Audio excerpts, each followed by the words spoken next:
నమస్తే, this is Sourya. Britain లో అత్యంత ఘోరాలు జరుగుతూ ఉన్నాయి. చిన్నారుల మీద గ్రూమింగ్ పేరుతోనే వందలాది మంది మీద అత్యాచారాలు జరుగుతూ ఉన్నాయి, అది కూడా కొన్ని వందల సార్లు. సో దీనిలోని పాకిస్తాన్ హస్తం కూడా ఉంది అనే మాట వినిపిస్తుంది. మరి పాకిస్తానీలే మేజర్ గా ఉండి ఇది చేయిస్తూ ఉన్నారా, మరి బ్రిటన్ ఎందుకు దీన్ని యాక్సెప్ట్ చేస్తుంది? సో ఒక్కసారి దీని గురించి అయితే మాట్లాడదాము. ఈ ఉదంతం బయటపడిన తర్వాత ఒక భయానికి గురయ్యారు ప్రతి ఒక్కరు కూడా. సో పరిస్థితులు ఎట్లా ఉన్నాయనేది మాట్లాడదాం. మనతో పాటు సీనియర్ జర్నలిస్ట్ సాము బాలాజీ గారు ఉన్నారు. సార్ నమస్తే సార్. సార్ అది చిన్నారులు అని అన్నారు, గ్రూమింగ్ చిన్నారులు అని. సో అది అంటే ఎట్లా జరుగుతుంది సార్, ఇంత పెద్ద దారుణం, పెద్ద స్కామ్?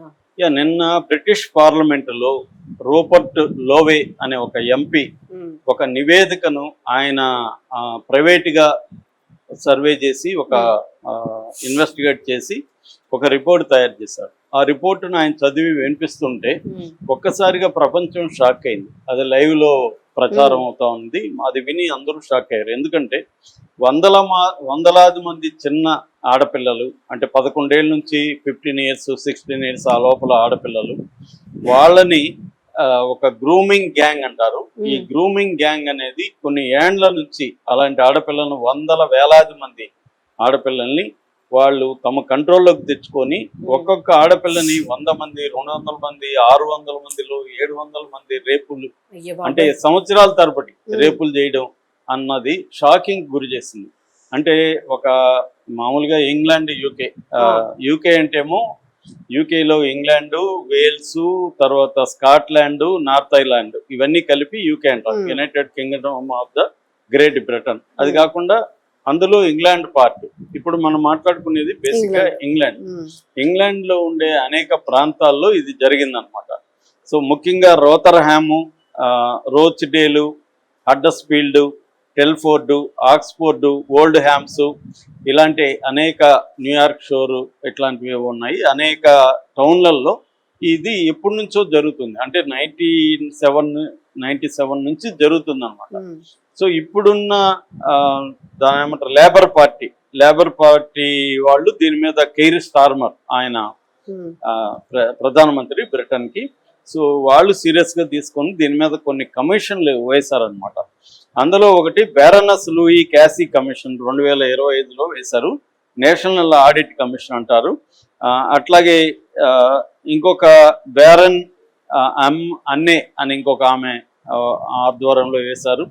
అట్లాగే ఇంకొన్ని ఇండిపెండెంట్ కమిషన్లు కూడా పనిచేస్తున్నాయి. వీళ్ళు షాకింగ్ విషయాలను బయట పెడుతున్నారు. అంటే ఇందులో కొన్ని విక్టిమ్స్ వాంగ్మూలాలు కూడా ఉన్నాయి. ఒక విక్టిము, ఒక అమ్మాయి, 12 ఏళ్ళ అమ్మాయి, ఆ అమ్మాయిని అత్యాచారం చేసి జాక్ డేనియల్స్ బాటిల్తో, వైన్ బాటిల్, విస్కీ బాటిల్తో అమ్మాయిని దాడి చేశారు. ఆ బాటిల్ ముక్కలు అమ్మాయి బాడీ అంతా బాడీలోకి వెళ్ళిపోయి ఇరుక్కున్నాయన్నమాట. ఆ అమ్మాయి అవన్నీ కూడా బయట పెట్టింది. ఇంకొక అమ్మాయి అయితే 13 ఏళ్ల నుంచి స్టార్ట్ చేసి 16 ఏళ్ల వరకు 3 ఏళ్ల పాటు 600 నుంచి 700 మంది ఆ అమ్మాయిని రేప్ చేశారు. అంతమంది డైలీ వచ్చి రేప్ చేయడం. ఇంకొక అమ్మాయి 15 ఏళ్ళ అమ్మాయి, ఆ అమ్మాయికి వీళ్ళ రేపులు తట్టుకోలేక తీవ్రమైన రక్తస్రావం అవుతుంటే హాస్పిటల్కి వెళ్తే అమ్మాయి భయంతో ఏమి చెప్పలేకపోతుంటే వాళ్ళు ఆ అమ్మాయిని కనుక్కొని ఏం విషయాలు చెప్పకుండా, అవేమి చేయకుండా ఓన్లీ మెడిసిన్ ఇచ్చి పంపించేశారు. అంటే ఇక్కడ ఏమవుతుందంటే వ్యవస్థలన్నీ ఫెయిల్ అయినాయి. అంటే పోలీసులేమో వీళ్ళంతా ప్రాస్టిట్యూట్, చెత్త, పనికిమాలినోళ్ళు, వీళ్ళని ఏంది మనం పట్టించుకునేదని పోలీసులు.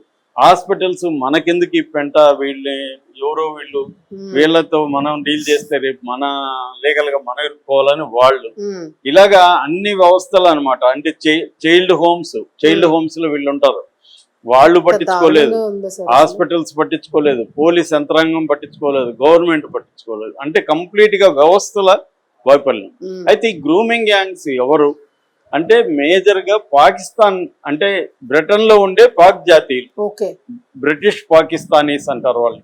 ఈ బ్రిటిష్ పాకిస్తానీ గ్యాంగ్స్ విపరీతంగా ఉంటాయి అక్కడ. నాకు 10-12 ఏళ్ళకు ముందు నేను లండన్ నుంచి ఒక బ్యాచ్ వచ్చినప్పుడు సినిమా ప్రొడక్షన్కి సంబంధించి నేను వాళ్ళతో మాట్లాడితే అప్పుడు నేను ఒక సబ్జెక్ట్ చేశాను ఇల్లీగల్ ఇమిగ్రెంట్స్ మీద. అది ఎలాగ చేయొచ్చు అంటే వాళ్ళు నాకు అప్పుడు చెప్పింది కూడా పాకిస్తానీ గ్యాంగ్స్ చాలా బలంగా ఉంటారు అక్కడ, వాళ్ళు రూత్లెస్ గా ఉంటారు.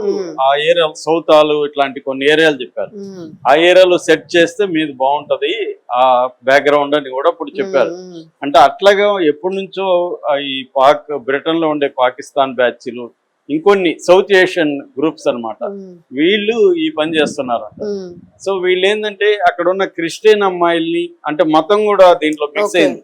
అక్కడ ఉన్న క్రిస్టియన్ అమ్మాయిల్ని వాళ్ళని అందరినీ ఏంటంటే మీరు పనికి మాలోళ్ళు, మీ దేవుడు వేస్ట్, ఇప్పుడు చూడు మీ దేవుడు మిమ్మల్ని కాపాడుతాడా అని చెప్పడం, అవును. అట్లాగే మీకు మోరల్స్ ఉండవు అని వాళ్ళని అంటే బ్రెయిన్ వాషింగ్ చేయడం. అవును. చిన్నపిల్లలు కదా, బ్రెయిన్ వాష్ చేయడం. రెండోది ఏంటంటే నైట్ టైమ్ ఎకనామీ అంటారు.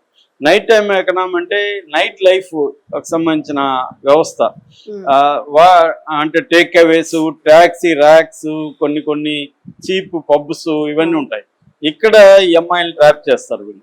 అట్లాగే కొన్ని హోమ్స్ లో వాళ్ళ యాజమాన్యంతో మాట్లాడుకొని తీసుకెళ్లిపోతారు. ఉమ్, అలాగా వీళ్ళు తీసుకెళ్లి వాళ్ళకి బాయ్ ఫ్రెండ్లుగా కొంతమంది నటిస్తారు.